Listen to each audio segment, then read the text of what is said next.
Hello students, in this video we will study about packet switching. In packet switching, messages are divided into smaller pieces called packets. यहाँ पे ये कह रहा है कि packet switching में मैसेज छोटे छोटे पीस में जो है डिवाइड होते हैं जिनको पैकेट्स कहा जाता है. Each packet includes source address, intermediate node address, destination address, so that individual packet can travel independently. यहाँ पे ये कह रहा है कि सारे पैकेट्स के ऊपर सोर्स एड्रेस होता है, इंटरमीडिएट नोड एड्रेस होता है और डेस्टिनेशन एड्रेस होता है. और ये तीनों एड्रेस इसलिए होता है ताकि पैकेट स्वतंत्र रूप से ट्रेवल कर सके. तो यहाँ पे इसको हम लोग समझेंगे कि ये क्या होता है. सोर्स एड्रेस का मतलब कि जो कंप्यूटर सेंड करता है मैसेज को, तो मैसेज क्या होता है कि कई जो है छोटे छोटे पीस में डिवाइड हो जाता है. जैसे मान लीजिए कि यहाँ से सेंटर कंप्यूटर ने किसी मैसेज को सेंड किया तो मैसेज जो है छोटे छोटे पीस में डिवाइड हो गया, तो यही पीस जो है पैकेट्स कहलाते हैं. तो पैकेट 1, पैकेट 2, पैकेट 3, पैकेट 4.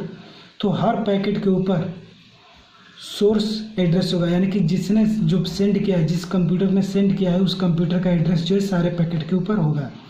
साथ ही इंटरमीडिएट नोड एड्रेस, यानी कि किस किस स्विचिंग नोड्स से होकर के ये सारे पैकेट्स जो है जा रहे हैं, उन सारे स्विचिंग नोड्स का एड्रेस भी इन सारे पैकेट्स के ऊपर होगा.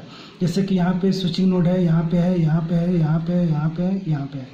तो इन सारे स्विचिंग नोड्स का जो एड्रेस जो है सारे पैकेट्स के ऊपर होगा. यानी कि जो पैकेट जिस नोड से होकर जाएगा उस नोड का एड्रेस इसके ऊपर होगा. नेक्स्ट बात करते हैं डेस्टिनेशन एड्रेस, यानी कि इन सारे पैकेट्स को पहुँचना कहाँ पे, रिसीवर कंप्यूटर के पास. तो रिसीवर कंप्यूटर का जो आईपी एड्रेस होगा वो भी जो है इन सारे पैकेट्स के ऊपर होगा. तो ये इसलिए होता है ताकि पैकेट जो है इंडिपेंडेंट रूप से जो है ट्रेवल कर सके. यानी कि यहाँ पे क्या होता है कि पैकेट जो है, इसको हम लोग जो एडवांटेज के द्वारा समझते हैं इस फिगर को, नो फिजिकल पथ is established between transmitter and receiver. यहाँ पे ये कह रहा है कि इसका एडवांटेज ये होता है कि कोई भी फिजिकल पथ यानी कि डेडिकेटेड सर्किट इस्टेब्लिश नहीं होता है सेंडर और रिसीवर के बीच में. यानी कि ये सेंडर कंप्यूटर है और ये रिसीवर कंप्यूटर है, तो दोनों के बीच में कोई भी डेडिकेटेड लाइन जो है नहीं बनता है, क्योंकि कोई भी पैकेट जो है डेडिकेटेड पथ के थ्रू जो है नहीं जाता है. पैकेट जो फ्री होते हैं, किसी भी रूट को अपना सकते हैं. यहाँ पे नेक्स्ट कह रहा है कि पैकेट ट्रेवल्स इंडिपेंडेंटली, यानी पैकेट क्या होता है कि स्वतंत्र रूप से ट्रेवल करते हैं. ऐसा नहीं है कि पैकेट 1 है तो यहाँ पे स्विचिंग नोड 1 के पास आएगा, फिर 2 के पास आएगा, फिर इसके बाद 4 के पास आएगा, फिर 6 के पास आएगा, इसके बाद तब यह सिस्टम के पास पहुँचेगा. ऐसा नहीं है. ये 1 है तो 1 कोई भी रूट अपना सकता है, ऐसे भी जा सकता है, या फिर 1 के बाद यहाँ पे 2 के पास आ जाएगा, स्विचिंग नोड 2 के पास, फिर स्विचिंग नोड 3 के पास, फिर 4 के पास, फिर स्विचिंग नोड 5 के पास, फिर 6 के पास. कैसे भी ये ट्रेवल कर सकता है. तो इसके लिए फ्री होता है. सारे जो पैकेट्स होते हैं वो जो ट्रेवल करने के लिए फ्री होते हैं. नेक्स्ट बात करते हैं it support store and forward technique, यानी कि स्टोर एंड फॉरवर्ड टेक्निक को भी सपोर्ट करता है. क्योंकि अगर कोई पैकेट यहाँ पे स्विचिंग नोड 1 के पास आया है तो यहाँ पे स्टोर होगा, फिर इसके बाद फॉरवर्ड होगा स्विचिंग नोड 2 के पास, या फिर स्विचिंग नोड 3 के पास फॉरवर्ड होगा. अगर इसके पास जगह है तो इसके पास फॉरवर्ड होगा, अगर इसके पास जगह है तो इसके पास फॉरवर्ड होगा. यानी कि जिस नोड के पास जगह है, स्पेस है, तो उस नोड के को जो है फॉरवर्ड हो जाएगा. यानी कहने का मतलब कि सारे नोड्स के पास, स्विचिंग जो नोड्स होते हैं उनके पास जो है पैकेट्स को स्टोर करने के लिए स्पेस होता है, और फिर उसको जो नेक्स्ट नोड को जो है ये क्या करते हैं, फॉरवर्ड कर देते हैं. नेक्स्ट बात करते हैं it is easier for intermediate nodes to store small size packets.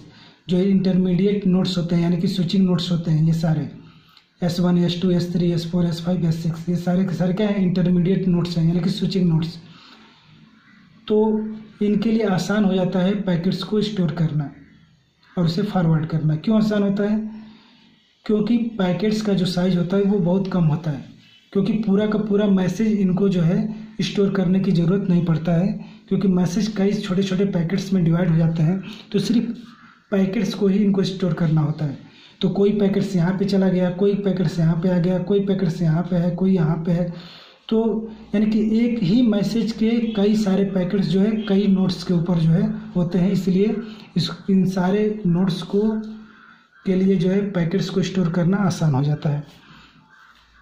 Next बात करते हैं, it is suitable for handling traffic, यानी कि ट्रैफिक को हैंडल करना भी इनके लिए आसान हो जाता है। तो इसमें क्या होता है कि जैसे मान लीजिए कि ट्रैफिक, जैसे कि मान लीजिए किसके पास स्पेस नहीं है, यहाँ पे जो है अगर थर्ड पैकेट जो है यहाँ पे आया है और यहाँ पे आने के बाद जो है अगर मान लीजिए कि इधर जाने के लिए स्पेस नहीं है तो यहाँ पे वेट नहीं करेगा। अब ये पैकेट क्या करेगा, इधर जो है इस रूट को जो है फॉलो करेगा। यानी कहने का मतलब ये है कि इसमें ट्रैफिक इशू नहीं हो पाता है, क्योंकि जहाँ पे भी अगर ट्रैफिक दिखता है वहाँ से मैसेज पैकेट्स क्या होता है कि तुरंत जो है दूसरे नोड की तरफ जो है वो जो है चले जाते हैं। यानी कि वेट नहीं करते हैं कि ट्रैफिक यहाँ पे बहुत सारे नोट्स जो है बहुत सारे जो पैकेट्स यहाँ पे जो है पहले से स्टोर हैं और यहाँ पे स्टोर करने के लिए अगर जगह नहीं है तो कोई ज़रूरी नहीं कि सारे पैकेट्स इसी के पास आएगा, पैकेट्स जो है इधर भी ट्रैवल कर सकता है। तो इसलिए इससे क्या होता है कि ट्रैफिक इशू जो है कम हो जाता है। तो आज की वीडियो में सिर्फ इतना ही। Thank you.